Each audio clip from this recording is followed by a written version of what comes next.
क्रियादि शिवकर्मभ्यः शिवज्ञानं प्रसादयेत् तद्दर्शनगताः सर्वे मुक्ता एव न संशयः।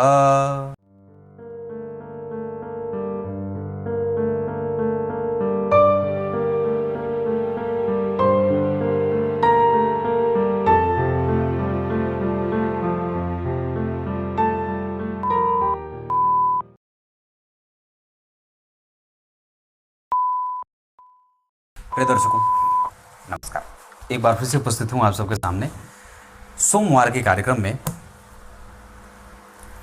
मैंने बहुत पीछे एक कार्यक्रम बनाया था, बहुत ज़्यादा पीछे नहीं, करीब गुरु और राहु की युति को लेकर के, जिसमें मैंने जन्म कुंडली के प्रत्येक भाव में बैठे गुरु और राहु के युति को बहुत ही गंभीरता से समझाया था। उस कार्यक्रम में मैंने ये बात कही थी कि मैं एक बार इन दोनों ग्रहों के बीच का संबंध बताऊंगा कि गुरु से राहु किस भाव में बैठे। उसी कार्यक्रम के साथ उपस्थित हूँ। ये कार्यक्रम आपको ये बताएगा कि गुरु से राहु किस भाव में बैठे हैं और प्रत्येक भाव में इनका फल कैसा होता है।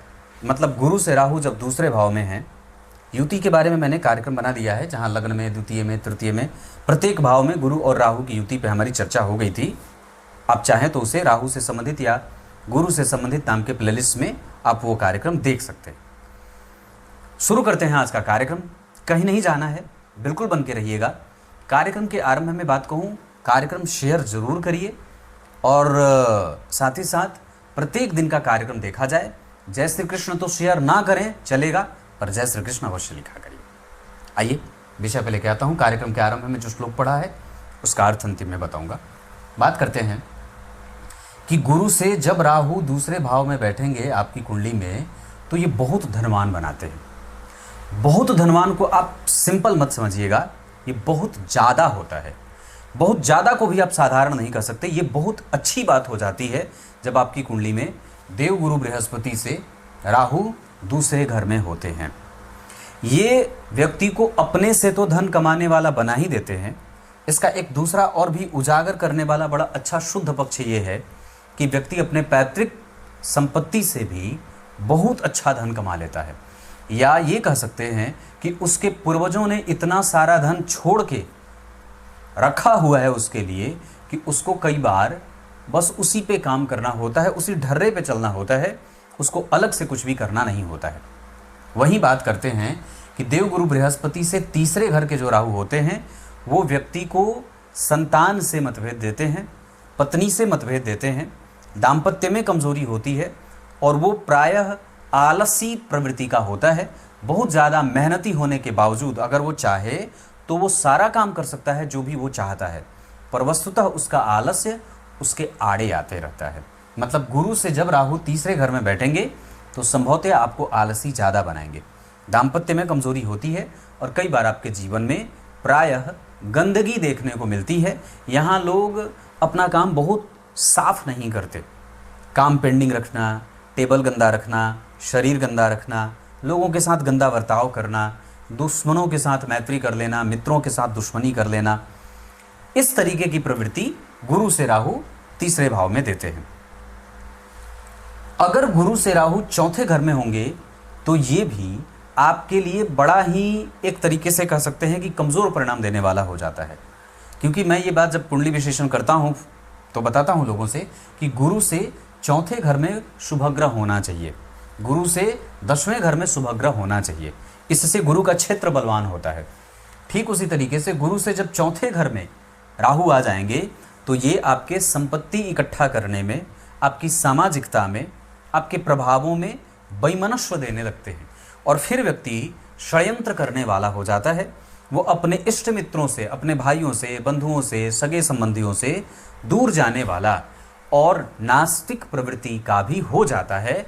एक तरीके से ऐसा कह सकते हैं कि वो प्रायः अधार्मिक प्रवृत्ति वाला या ऐसे मनोवृत्ति को धारण करने वाला भी हो जाता है। ऐसी स्थितियां गुरु से राहु चतुर्थ भाव में होते हैं तो होता है। गुरु से राहु का पंचम भाव में जाना, ये आपके प्रेम को, जो आपको समाज से मिलना चाहिए, जो रिकॉग्निशन मिलनी चाहिए, जो संतति को सुख मिलना चाहिए, जो पुरुष और स्त्री संतति दोनों का सुख मिलना चाहिए, उसमें कमजोरी हो जाती है। कई बार खाली पुरुष ही संतति हो, कई बार खाली स्त्री ही संतति हो, कई बार वो भी ना हो। पत्नी का जो गर्भ क्षेत्र होता है वो परेशान रहता है, उसमें जो है वो कोई ना कोई संक्रमण हो जाता है या बीमारी हो जाती है। तो पंचम भाव में अगर गुरु से राहु बैठेंगे तो ये आपके सद्भाग्य की कमजोरी करने वाले हो जाते हैं।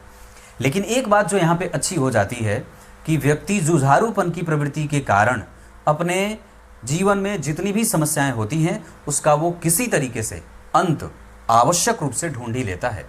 इसमें एक और भी बढ़िया बात हो जाती है कि अगर गुरु से राहु पंचम भाव में बैठे हैं तो व्यक्ति की पहचान बड़े ही अच्छे और ऊंचे लोगों से होती है। अब ये पहचान आपको कभी आपके लिए काम कर जाती है और कई बार आपके विरोध में काम कर जाती है। एक फायदा और भी होता है, जब गुरु से पंचम भाव में राहु होते हैं तो व्यक्ति चाहे जितनी बार भी पटखनी खाए जीवन की लड़ाइयों में, पर हर बार वो धूल झाड़ करके फिर से खड़ा होता है। ठीक वैसे ही जैसे आपने आपको और अपने आप को और मुझे साइकिल चलाते हुए देखा है। जब हम साइकिल चलाते थे तो पहले वो तीनों जो फ्रेम होता है त्रिकोण का, उसके पैर में कैंचिया जिसको बोलते थे हम लोग, तो कैंची साइकिल चलाते थे और गिर जाते थे, बार बार सीट पर बैठने के चक्कर में गिर जाते थे, कितना घुटना छिल जाए, माथा फूट जाए, पर उस समय दर्द भी नहीं होता था। तो वैसी ही स्थितियाँ गुरु से राहु जब जन्म कुंडली के पंचम भाव में हो जाते हैं तो व्यक्ति को बना देते हैं, और बना देते हैं स्वभावगत कि वो बार बार मतलब जीवन की समस्याओं से परेशान नहीं होता है, वो ऊर्जावान बना रहता है और हमेशा जीतने के फिराक में रहता है। ये अच्छी बात ही है कि आप जीवन की समस्याओं से अपने आप को क्विट नहीं कर रहे हैं, लगातार उसमें जुझारूपन की प्रवृत्ति में लेके जा रहे हैं। गुरु से राहु का षष्ठम स्थान में बैठना, ये चाहे जितनी समस्या नौकरी में आए, उसके व्यापार में आए, बाकी जीवन की अन्य समस्या में नहीं बोल रहा, स्वास्थ्य नहीं बोल रहा, दाम्पत्य नहीं बोल रहा, परिवार नहीं बोल रहा, मैं दो बातें बोल रहा हूँ।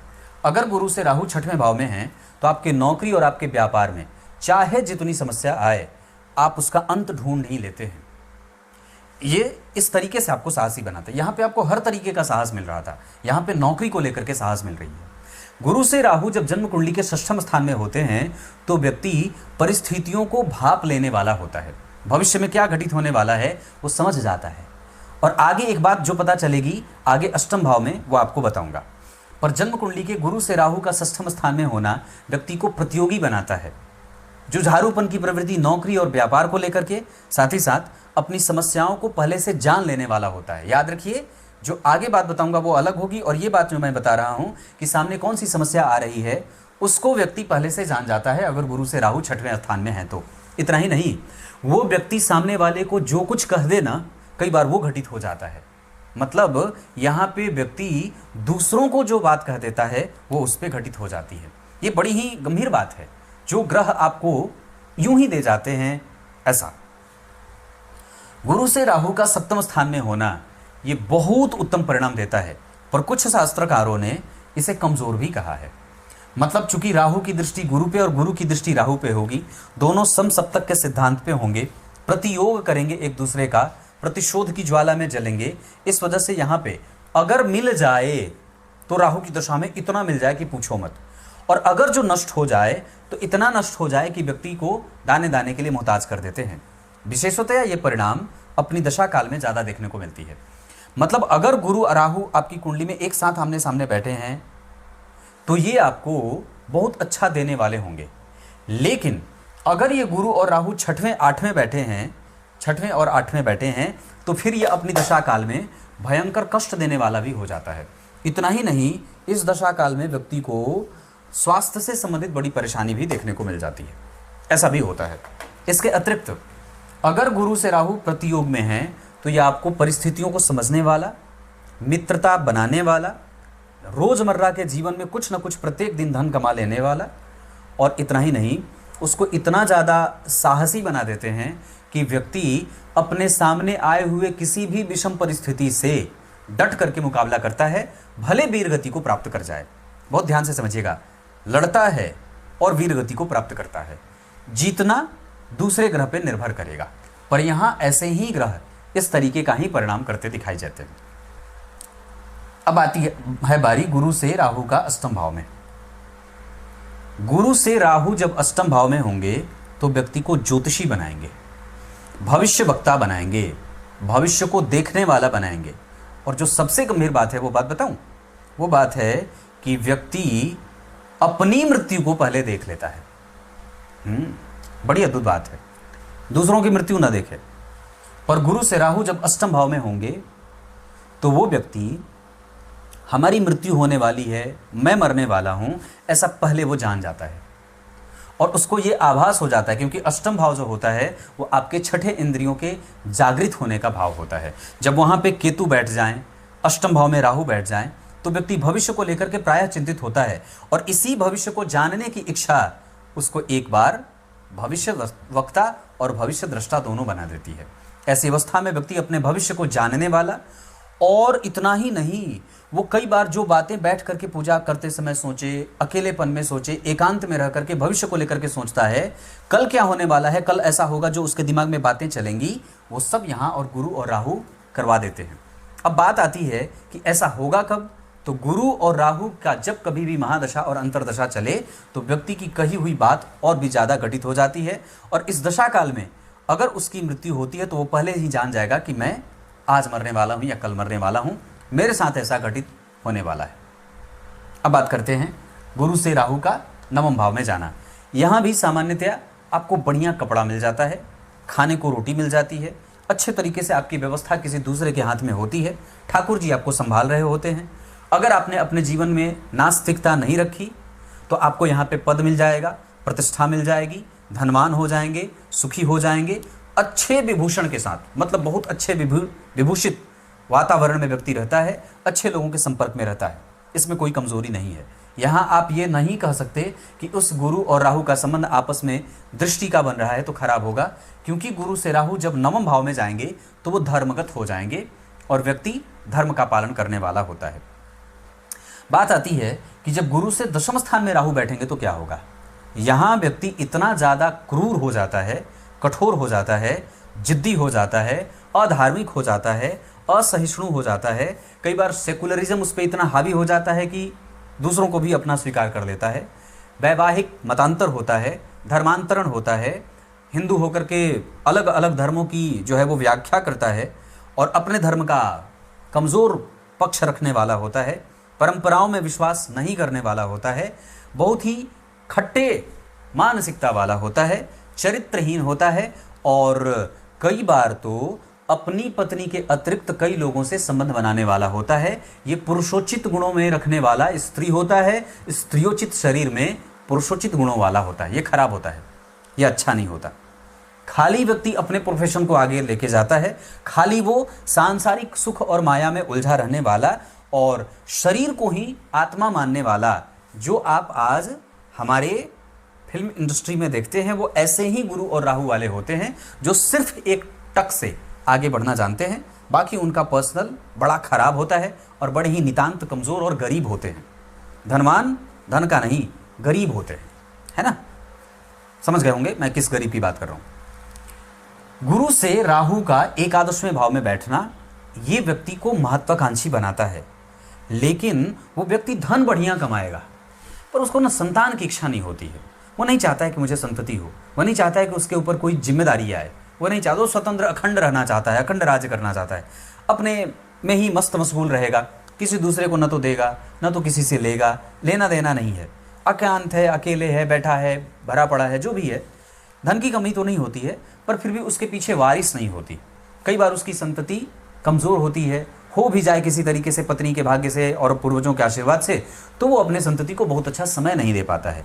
या फिर ये कह सकते हैं कि यहाँ व्यक्ति अपने पराक्रम से रुष्ट होता है, बहुत बेमन का मेहनत करने वाला होता है, लेकिन जुझारू भी खूब होता है।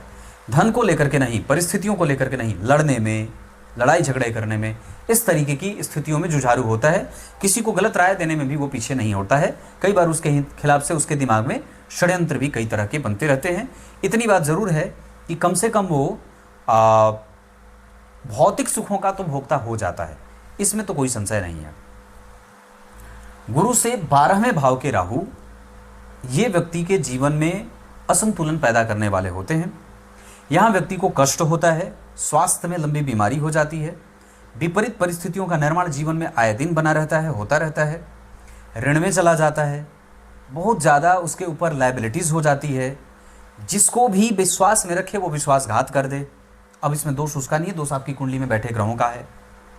इस तरीके के नेगेटिव परिणाम व्यक्ति के जीवन में आते रहते हैं, जूझता रहता है ना। पेट से संबंधित समस्या उसको होती रहती है, अजीर्णता होती रहती है, लंबी बीमारी हो जाती है, छुआछूत की बीमारियों से, संक्रामक बीमारियों से ग्रसित रहता है। इस तरीके की परेशानी गुरु से 12वें भाव के राहु देते हैं। अब आइए कार्यक्रम के आरंभ में बोले गए श्लोक का अर्थ बता दूं, जो शिव पुराण का था। बात आती है कि जो व्यक्ति साक्षात शिवलिंग की पूजा करता है वो मोक्ष की प्राप्ति कर लेगा, और मनोयोग से करता है तो हो जाएगा, इसमें कोई संशय नहीं है। आप लोगों को यहाँ एक बात बताता हूँ। रामचरितमानस के अयोध्या कांड में एक बात आती है। वन गमन के समय पे राम जी को, भगवान राम को जितने भी जंगल के भीलों ने देखा था, उनका दर्शन किया था, वो मोक्ष के भागी हो गए थे। मतलब उनकी पात्रता हो गई थी कि ये मोक्ष को प्राप्त करेगा, क्योंकि इसने भगवान का दर्शन किया है। पर उसी रास्ते से जब भरत जी राम जी को मनाने निकलते हैं तो जितनों ने भरत जी का दर्शन किया था वो मोक्ष पा गए थे। मतलब परिणाम प्राप्त हो गया था। एक में आपका नंबर लगता है, यहाँ आपका नंबर लग गया, तो नंबर लगा था ठाकुर जी को देख के, और वो नंबर प्राप्त हो गया भगवान भरत को देख करके। ठीक उसी तरीके से अगर आप शिवलिंग की पूजा करते हैं तो आपको मोक्ष की गति मिल जाती है, जीवन मरण के चक्र से आपको मुक्ति मिल जाती है। कलौ देवो महेश्वरः, इस कलिकाल के देवता भगवान भोलेनाथ है ना, इस वजह से ऐसा है। कुछ इसी तरीके से आज के इस कार्यक्रम का समापन करते हैं। तब तक के लिए इजाजत दीजिए। कल एक बार फिर से उपस्थित होंगे आप सबके सामने। बहुत बहुत नमस्कार।